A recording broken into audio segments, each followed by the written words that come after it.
Hollywood just lost the man who painted its soul. Drew Struzan, the quiet artist behind the faces that defined entire generations, has passed away at 78 after a long battle with Alzheimer's disease. For millions around the world, his work wasn't just art. It was memory. His brushstrokes became the visual heartbeat of cinema itself. From the galaxies of Star Wars to the whipcracks of Indiana Jones, from the magic of Harry Potter to the neon dreams of Blade Runner. When the news broke, social media lit up like a premiere night.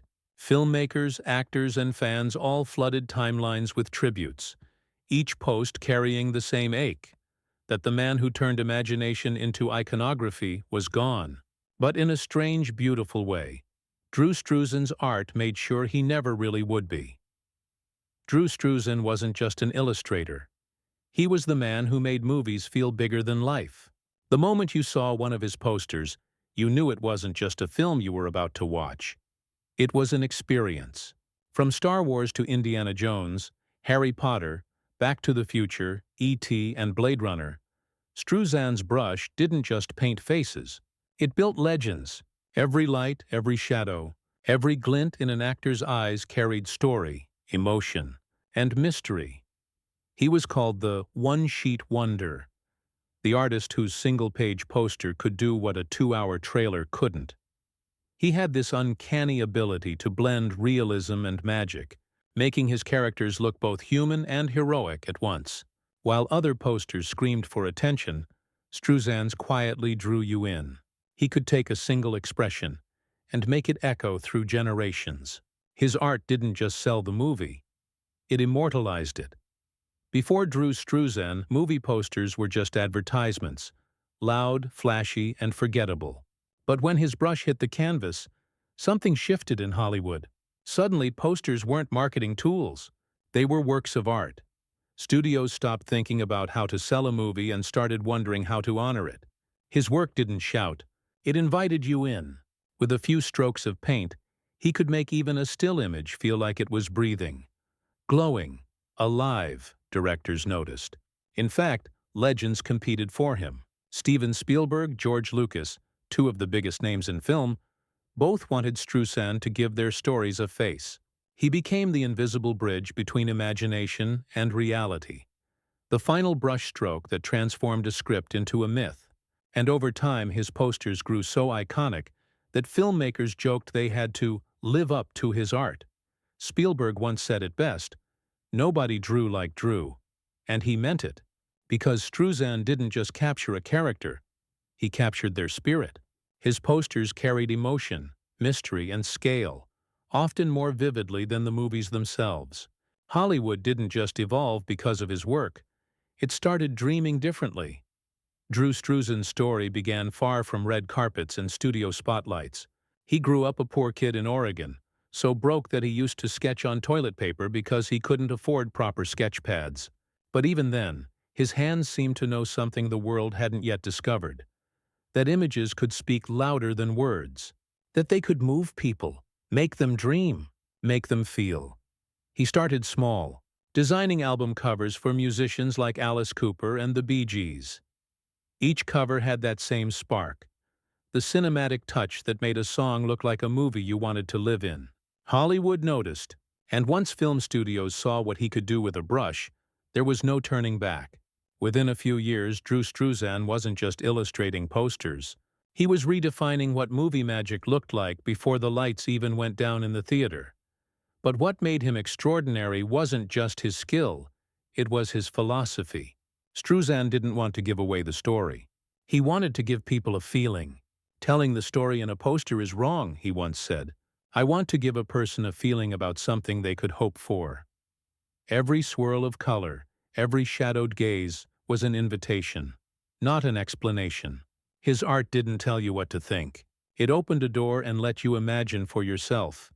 And maybe that's why his work still feels timeless, because it wasn't designed to sell you something. It was designed to move you. In the later years of his life, the same mind that once painted galaxies began to fade into silence. Drew Struzan was diagnosed with Alzheimer's disease, a cruel twist for a man whose memory had given the world so many unforgettable images. Bit by bit, he withdrew from public life, slipping into the quiet privacy of his home, surrounded by the brushes, canvases, and memories that once built entire worlds. It was his wife, Dylan, who broke the news to the world. Her words were simple, tender, and heavy. "It is with a heavy heart that I must tell you that Struzan has moved on from this world as of October 13th. She added that he always spoke of the joy he felt knowing how much people loved his art, a small comfort for millions who felt like they'd lost a part of their own childhood. In one of his last public appearances, Drew reflected on his past with a kind of humble honesty that only made people love him more. "I'm thinking about my childhood and how I never had a birthday party, never had a good meal," he said quietly. "Everywhere I went, I worked my ass off. Nothing was ever given to me before, except by these lovely people," referring to the filmmakers who believed in him. For a man whose work hung in theaters across the globe, his life remained disarmingly modest. No mansion tours, no tabloid stories, just a small studio, a steady hand, and a heart that never stopped creating. He lived like the characters he painted, quietly heroic, endlessly human. The news of Drew Struzan's passing sent a ripple through Hollywood that felt more like a wave of collective mourning.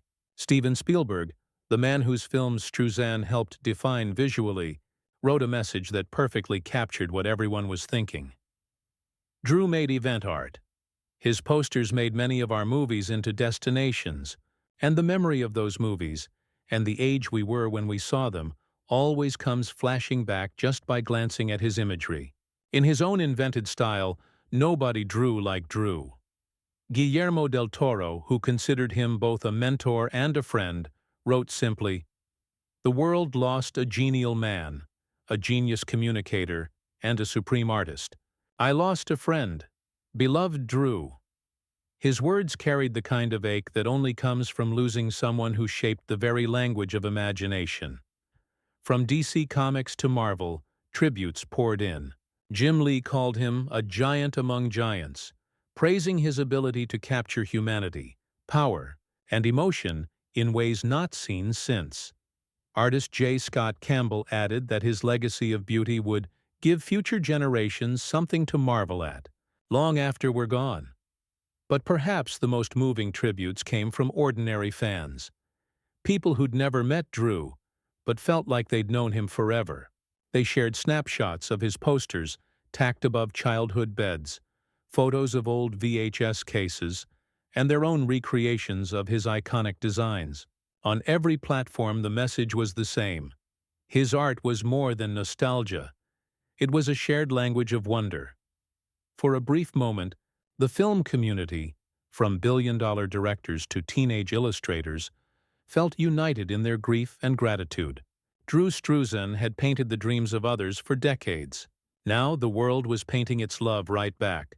Drew Struzan's legacy didn't end with the final brushstroke. It kept growing, glowing, and inspiring. In 2013, a documentary titled "Drew, the Man Behind the Poster" was released, peeling back the curtain on the man who gave shape to Hollywood's imagination. The film revealed not just his process, but his soul. The humility, the precision, the relentless drive to create something beautiful, even when the world wasn't watching. When asked which of his works was his favorite, Struzan always smiled and said, "My favorite work is always the next one." That single line captured his philosophy. That art isn't about perfection, it's about pursuit. He never saw his creations as trophies, but as stepping stones to something even more meaningful, to evoke a deeper emotion, a fresher dream. For Drew, a movie poster wasn't marketing. It was emotion. His paintings didn't scream, "Coming soon." They whispered, "Come closer." They promised mystery, wonder, hope. And they delivered it through the warmth of light, the sincerity of faces, and the rhythm of color that only he could orchestrate. Even now, a decade into the digital era, young illustrators still study his techniques. They replicate his lighting, his layered compositions, his ability to make paint glow like cinema itself. Yet no matter how advanced the software gets, no one has been able to recreate the soul behind his work. Because Struzan didn't just paint light.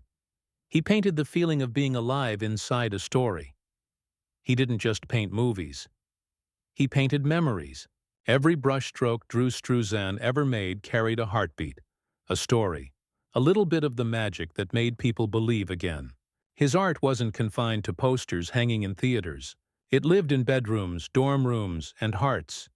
In that moment, you first saw a hero framed in golden light, or a galaxy waiting beyond the stars. For millions, his work became part of the fabric of growing up. Now that the man himself is gone, his art keeps playing long after the reels have stopped.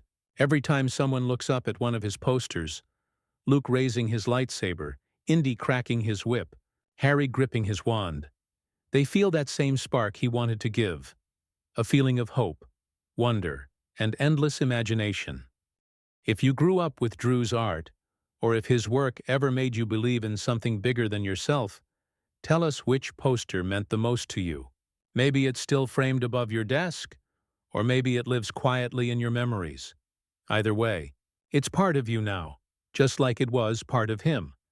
Because in the end, legends like Drew Struzan don't really disappear. Maybe heroes never die. They just fade into color.